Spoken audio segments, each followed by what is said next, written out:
Hello dear Dong, this is your 6-head machine. Assembled the chenille device, and here, as you can see, this is the part of chenille device. And when we move the frame, you can see this device is very close to the machine frame. You see, very close.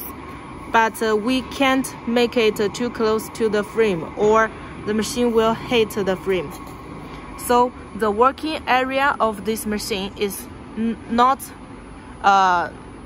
as normal embroidery machine because of this device. Normal machine, this head will be close to this frame, like this.